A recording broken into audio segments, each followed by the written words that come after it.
Mesdames, Messieurs, bonjour. Le 5e cas de coronavirus enregistré au Cameroun a été annoncé par les autorités sanitaires. 169 387 personnes sont désormais atteintes de cette maladie dans le monde pour 6 513 décès.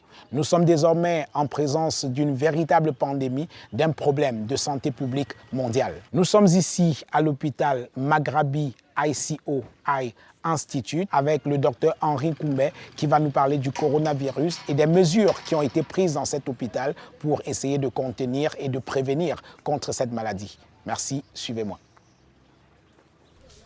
Alors vous dites c'est pourquoi? C'est contre le virus corona. Ah d'accord, merci beaucoup.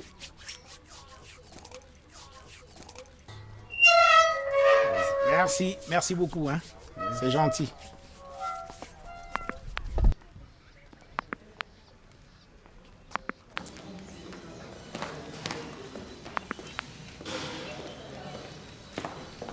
Docteur Henri Koumbé, bonjour. Bonjour, Monsieur Tanier. Alors, le coronavirus Covid-19 est désormais une pandémie. Tout le monde entier est pratiquement atteint. Qu'est-ce qu'on sait aujourd'hui de cette maladie? Merci beaucoup. Il y a deux choses. Il y a Covid, ça signifie Coronavirus Disease. Et on parle de Covid-19 parce que c'est l'année 2019. Alors, c'est une maladie qui est causée par un virus de la famille de Corona. Et ce sont les virus qui, parfois, n'est-ce pas, affectent les êtres humains et qui sont à l'origine, n'est-ce pas, des manifestations telles que des petits rhumes qu'on peut avoir jusqu'à des formes très graves comme, n'est-ce pas, le détresse respiratoire. C'est une maladie qui, la forme actuelle que nous avons, donc le Covid-19, qui a été découvert en Chine, et n'est-ce pas, je crois que c'était en décembre, et depuis, n'est-ce pas, tout le monde entier, plus de, je crois, 115 pays sont atteints. Et au jour d'aujourd'hui, nous sommes à plus de 160 000 personnes. Oui, 169 387 personnes atteintes jusqu'à présent pour 6 513 décès dans le monde entier aujourd'hui. Alors, qu'est-ce qui peut justifier cette propagation aussi rapide de ce virus en 3 mois seulement? C'est un virus et la forme de la maladie est de telle sorte que, n'est-ce pas, on peut être porteur du virus sans pour autant montrer des symptômes. Donc ça veut dire qu'il faut avoir plusieurs porteurs et qui peuvent, n'est-ce pas, partager la maladie, n'est-ce pas, à travers les crachats, n'est-ce pas, la personne parle et sans se rendre compte, il y a les crachats qui tombent, ça peut être les éternuements, ça peut être la toux et ces facteurs-là peuvent, n'est-ce pas, être à l'origine de la contamination, n'est-ce pas, des mains ou bien même des surfaces. Donc c'est très facile, n'est-ce pas, de porter le virus si on est à côté, n'est-ce pas, d'un sujet ou bien des objets qui ont été contaminés. Alors, docteur Henri Koumbé, pour le cas du Cameroun, 5 cas ont été détectés au Cameroun. C'est vrai, si on compare à la Chine, à l'Italie, la France, l'Allemagne, on peut dire que pour l'instant, nous sommes plutôt un tout petit peu épargnés. Mais alors, qu'est-ce qu'il faut aujourd'hui pour contenir cette maladie en ce qui concerne le Cameroun, pour ne pas que les cas qu'on a détectés jusqu'à présent se répandent encore plus? D'accord, je pense qu'on ne peut pas dire qu'on est épargné, parce que si on prend le cas de l'Italie par exemple, l'Italie, les 2 premiers cas suspects ont été identifiés le 30-31 janvier, 2 cas. Alors, il y a 3 semaines, ils étaient à 322 cas. Et aujourd'hui, ce matin, ils sont à 24 000 cas. D'accord? Donc ça peut aller crescendo très vite. Absolument, il faut dire que l'Italie est le 2e pays le plus atteint derrière la Chine. Bien sûr, oui, oui. Donc je pense que, comme on dit chez nous, si la maison de votre voisin prend feu, il faut faire attention.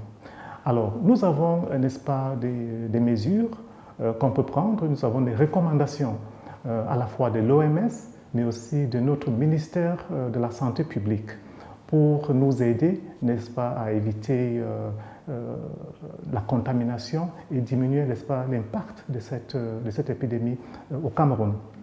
n'est-ce pas? Premièrement, c'est les mains, d'accord? Un consigne, puisque les mains, on sait que ça c'est à travers les mains qu'on peut facilement transmettre la maladie, il est conseillé, n'est-ce pas, premièrement, de se laver les mains régulièrement avec le savon.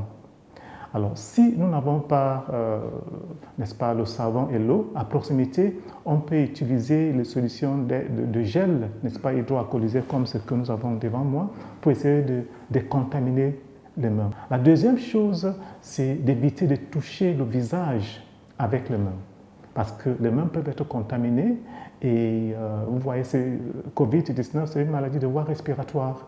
Alors, c'est très facile, n'est-ce pas, en touchant le visage, les narines, la bouche, si les mains sont contaminées, n'est-ce pas, de prendre l'infection, d'être infecté. Ça, c'est ça. Troisièmement, si, par exemple, on doit éternuer ou bien on doit tousser, alors il est très important soit de toucher dans un mouchoir et de le jeter, ou bien de tousser, n'est-ce pas, dans le creux du coude, d'accord, tout en se tournant contre, n'est-ce pas, les personnes qui sont devant nous. Si on pense qu'on est malade à cause des symptômes, d'accord, n'est-ce pas, les symptômes et les facteurs d'exposition, alors à ce moment-là, il est conseillé fortement de porter les masques, n'est-ce pas, pour protéger les gens qui sont autour de soi et d'appeler le numéro que le ministère de la Santé publique a mis à notre disposition, le 1510. D'accord? Il ne s'agit pas de se rendre dans une formation sanitaire parce que là, on est en train de propager la maladie. Donc, de rester sur place et d'appeler le numéro et l'équipe du ministère de la Santé publique va faire le nécessaire. Alors, vous parliez des symptômes tout à l'heure, quels sont-ils? Bon, en général, ça peut se présenter comme un simple rhume. D'accord? Il peut avoir la fièvre, il peut avoir les céphalées, il peut avoir même les écoulements nasales, donc le nez qui coule. On peut avoir une toux, très souvent c'est une toux sèche. Alors dans des formes un peu plus sévères, n'est-ce pas, les gens commencent à avoir du mal à respirer, n'est-ce pas, ce qu'on appelle détresse respiratoire. C'est quand ça commence à atteindre les voies respiratoires basses dans le poumon. Pour une personne qu'on détecte, une personne qui a la maladie et qui est confirmée, on ne sait pas combien de personnes sont en train de se balader qui sont, n'est-ce pas, infectées, mais qui ne le savent pas.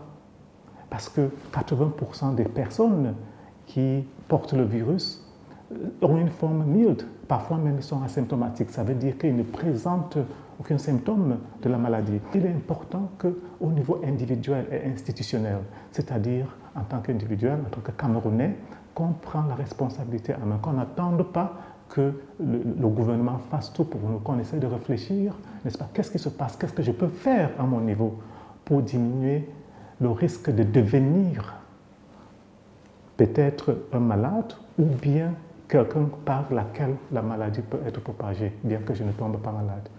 Alors, les mesures que vous annoncez, c'est pratiquement une manière de changer totalement le mode de vie, ne plus fréquenter les endroits publics et tout. Jusqu'à quand cela va durer, docteur? Tous les regards du monde entier sont désormais tournés vers vous, les médecins. Où en est-on avec la recherche pour permettre qu'on reprenne les bonnes vieilles habitudes tout à fait humaines et sociales? Je pense que nous sommes dans une situation de crise. Oui. Et où l'humanité, n'est-ce pas, est en danger, d'accord? Donc, et qu'on doit vraiment prendre les mesures assez, je dirais, draconiennes pour pouvoir... Regardez le Cameroun, nous sommes un pays, on a, n'est-ce pas, une infrastructure sanitaire, mais imaginez-vous un instant, je ne le souhaite pas, qu'on se retrouve, n'est-ce pas, dans 2 mois à la situation où l'Italie se retrouve aujourd'hui. C'est la catastrophe. C'est la catastrophe. Parce qu'il y a 2 mois, l'Italie avait 5 cas. Aujourd'hui, ils sont à 24 000. Vous comprenez? Donc, nous sommes en situation de crise et il faut qu'on agisse. D'accord? Ça, c'est d'une part. D'autre part, il y a les chercheurs qui sont en train de se battre, n'est-ce pas? Je crois qu'il y a eu, j'ai lu, n'est-ce pas, un article comme quoi il y a des avancées sur le développement, n'est-ce pas, d'un vaccin. D'accord, contre cette... Ça sera vraiment formidable. Mais en attendant cela, qu'on fasse ce qu'on peut faire. La plupart des choses dont je parle ne coûtent rien ou bien très peu. Se laver les mains, bon, c'est vrai, il faut acheter le savon et l'eau, Mais si je ne fais pas cela, les conséquences peuvent être très graves. Qu'est-ce que peuvent être les conséquences? Alors, j'observe, docteur Henri Koumbé, que dans votre hôpital, ici à Maghrabi, où vous êtes le nouveau directeur général, félicitations, vous avez pris un certain nombre de mesures pour essayer de garder votre hôpital sain par rapport à ce coronavirus. Alors, parlez-nous un peu de toutes les précautions qui ont été prises dans cet hôpital, ici à Maghrabi. Oui, merci beaucoup, Jean-Bruno. Je pense que la première chose, c'est l'éducation du personnel, la communication constante avec le personnel et les malades. Alors, nous avons créé un groupe, un comité de suivi qui est en train de suivre au jour le jour l'évolution de cette maladie au Cameroun, mais aussi qui nous met en contact étroit avec le ministère de la Santé publique pour qu'on sache quelles sont, n'est-ce pas, les lignes directrices que le ministère de la Santé publique donne et qu'on essaie de n'est-ce pas, implémenter ici. Alors, donc ça, c'est la première chose. Nous avons également identifié, n'est-ce pas, une pièce où, si jamais il y avait un cas suspect, où est-ce que nous allons amener cette personne? Nous avons déjà même tracé l'itinéraire, le protocole, tout est clair. Ça, c'est un. La deuxième chose, c'est que maintenant, il faut protéger et les malades et le personnel. Donc, vous allez voir que dès l'entrée, nous avons les agents, n'est-ce pas, de la sécurité au niveau de la guérite, n'est-ce pas, donc ils ont, n'est-ce pas, les solutions pour désinfecter les mains, tout le monde. Et même à l'hôpital, dans tous les coins, n'est-ce pas, la réception, même sur les murs, dans les couloirs, nous avons mis des flacons avec n'est-ce pas, des solutions pour se désinfecter les mains. Nous avons également posé des posters un peu partout pour éduquer davantage les gens sur la maladie, comment faire pour se protéger, comment faire pour l'éviter. Ça, c'est entre parenthèses des posters qui ont été mis à notre disposition, ou bien qui ont été confectionnés par le ministère de la Santé publique avec les partenaires. Donc, voilà ce que nous sommes en train de faire. Et également, nous avons mis à la disposition de notre personnel, n'est-ce pas, du matériel, n'est-ce pas, des gants, des masques, n'est-ce pas, avec lesquels ils peuvent travailler.